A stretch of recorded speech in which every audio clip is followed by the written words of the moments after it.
BA part second year philosophy paper second logic.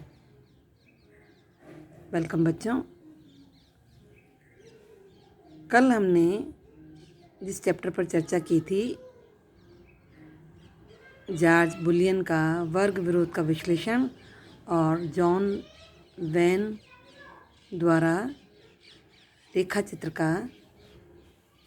के द्वारा निरपेक्ष तर्क वाक्यों का चित्रांकन। ठीक है, लेकिन वो वीडियो बहुत बड़ा हो गया और कम से कम 3 GB की डिमांड कर रहा था, तो मैं डाउनलोड नहीं कर पाई। वैसे आपको मैंने व्हाट्सएप पर सेंड तो कर दिया है, आप देख लेना। आज दोबारा मैं उसी चैप्टर को थोड़ा शॉर्ट रूप में समझाने का प्रयास करूंगी। कल मैंने बताया था कि निरपेक्ष तर्क वाक्यों के जो बुलियन विश्लेषण है वो रिक्त वर्गों पर आधारित है। ठीक है, अब रिक्त वर्ग किसे कहते हैं, यानी नल क्लास किसे कहते हैं, तो ये बता रहे हैं कि एक वर्ग रिक्त या तो रिक्त होगा या उसमें कोई ना कोई एक मेंबर होगा। जैसे ये पिक्चर देखिए,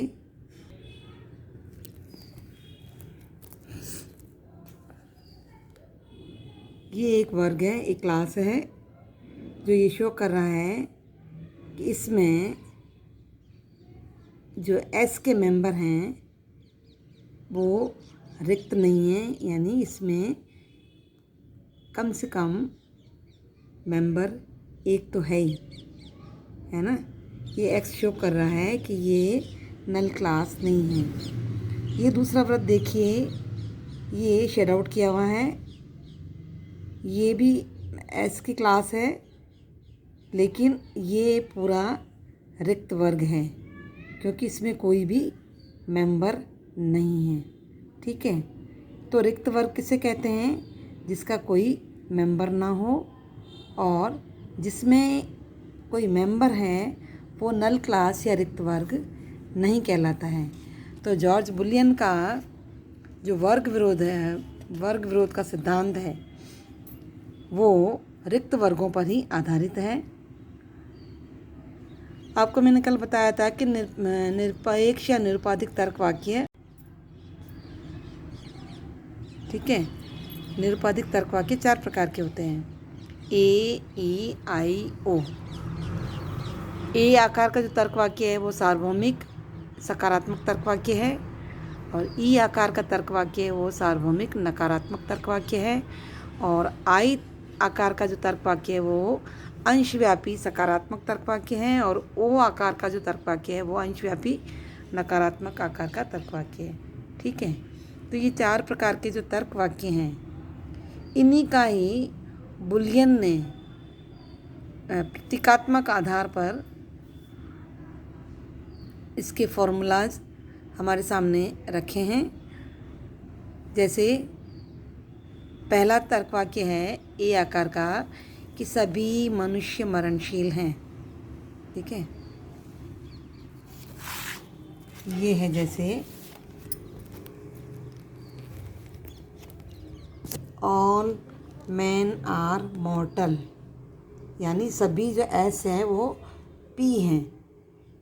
तो इसका अर्थ है कि एस वर्ग का कोई भी सदस्य जो है, एस वर्ग का कोई भी सदस्य जो है वो पी वर्ग से बाहर नहीं है, यानी वह वर्ग जिसमें एस के सदस्य हों परंतु पी के नहीं हों, तो ये तो रिक्त वर्ग कहलाएगा। और सभी एस पी हैं, इसका प्रतीकात्मक रूप ये होगा S P bar equals to 0। ठीक है, बुलियन व्याख्या के अनुसार सभी मनुष्य मरणशील हैं, तो यहाँ जो मनुष्य हैं वो एस है, मरणशील हैं वो पी हैं, और जो मरणशील नहीं हैं, जो अमर हैं, वो नॉट पी कहलाएंगे। ठीक है, तो इसका इस ए आकार के तर्क वाक्य का प्रतीकात्मक रूप ये होगा, यानी सभी मनुष्य मरणशील हैं का अर्थ है कि ऐसा कोई भी मनुष्य नहीं है जो अमर हो। इस तरह से अमर मनुष्यों का वर्ग जो है वो रिक्त वर्ग या नल क्लास कहलाएगी। इसी तरह से ई तर्क वाक्य है, तो ई तर्क वाक्य का एग्जाम्पल है कि कोई भी मनुष्य जो है मरणशील नहीं है। इसका अर्थ यह है कि एस और पी के बीच में कुछ सामान्य नहीं है, यानी एस और पी का जो वर्ग है उसमें एक भी ऐसा सदस्य नहीं है, उसमें एक भी सदस्य ऐसा नहीं है जो कि दोनों में उपस्थित हो। तो ये बीच वाला पोर्शन एस और पी का है, इसको हमने शेड आउट कर दिया है और इसका प्रतीकात्मक रूप होगा एस पी इक्वल्स टू 0।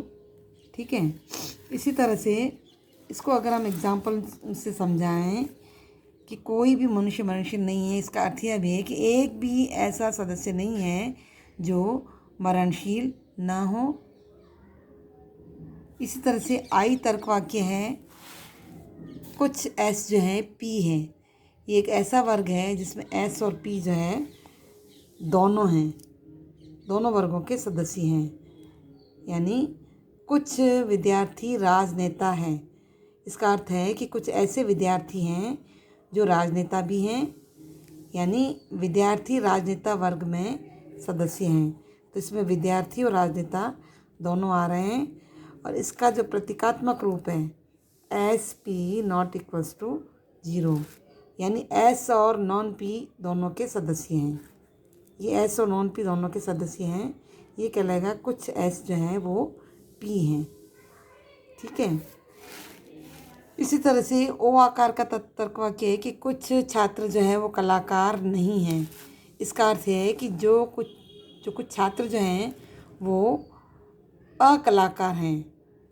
ठीक है, या some girls are not intelligent, तो इसे इस तरह से दर्शाया गया है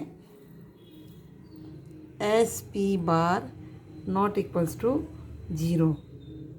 ठीक है, यानी कुछ लड़कियां ऐसी हैं, यानी एक ऐसा वर्ग है जिसमें कुछ लड़कियां जो है वो बुद्धिमान नहीं हैं।